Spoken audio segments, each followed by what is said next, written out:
2024. China sets another record, 11.79 million new university graduates. At the same time, the urban youth unemployment rate soars past 21%. Caps are still warm from the ceremony when resumes start piling up.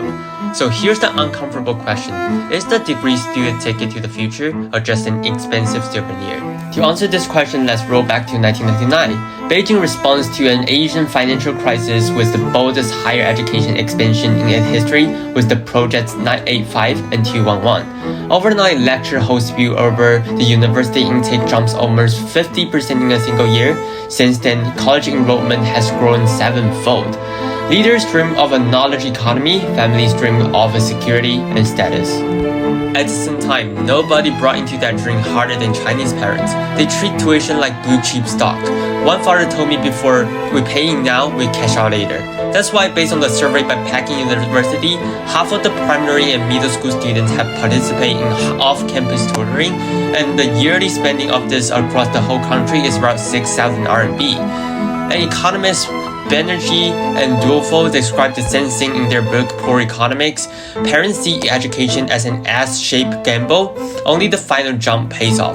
So the race was on for the highest credential money and the stamina could buy. In China, that gamble felt rational and reasonable because the degree seemed scarce, wages for graduates were rising, and Gaokao exam promised a level playing field. Fast forward to 2025, and we meet the law of unintended consequences. When everyone levels up, the level itself sinks. Jobs that once won a high school diploma now want a bachelor's. Jobs that like bachelor's think they prefer a master's. That's the credential inflation. More diplomas, but not more matching jobs. In hard numbers, the supply of graduates has sprung far ahead of demand. As you can see, factories hang hiring sign nobody answers, while office queen snakes for bucks. A barista in Nanjing thinks milk wearing a master degree pin. So the mismatch is everywhere. Why the mismatch? Let's listen to Wang Xingxing, founder of Unitary Robotic. 中国的教育体系就决定了，在学校里学的很多东西都太老了。在海外最大的好处就是学生学的东西，教授教的东西就是全球最前沿的技术、最前沿的领域的东西。所以说，同样一个聪明的人进去，你一个人是学全球最前沿的东西，另外一个东西学10几20年前的，他靠自己去学，那样的代差会比较明显，会比较大。That lines up with a concept in Chapter 4 from the Poor Economics. The author warning the paradox of high enrollment, low learning. Getting buddy into a classroom is pretty easy. Making sure they actually learn something useful is much harder. In India, their testing showed that 35% of children aged 7 to 14 couldn't read a simple paragraph even though they were in school. China's 1999 police follow the same logic, build capacity first, worry about a curriculum later. 25 years on, the view is close to the deal. However, the Chinese government is not ignoring the problem. From the employment side, in 2024, the government offered cash bonuses to companies that hire graduates and promised 10 million paid internship in 100 days. At the same time, the national scholarship amount for undergraduates rising from 8,000 yuan to 10,000 yuan per year. The scale of this comprehensive support is substantial, with China spending a total of 93.2 billion yuan to support more than 30 million college students in this year.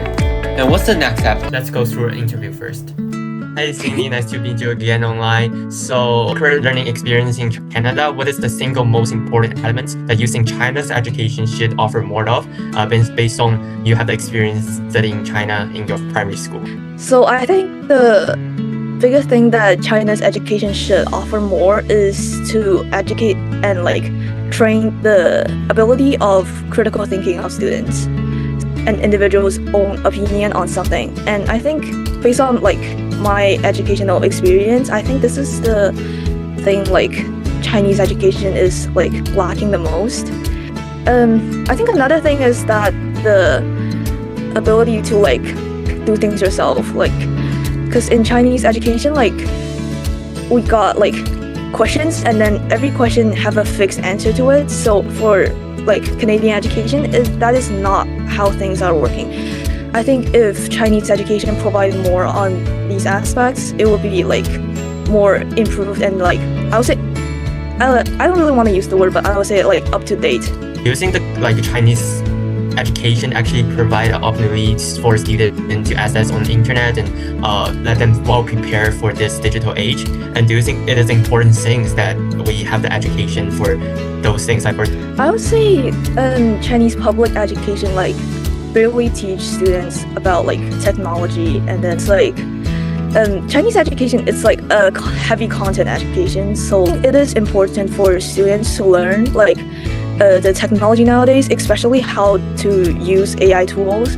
That's why we need to make some changes. According to the chapter 4 top of the class paradigm, basic skill is crucial.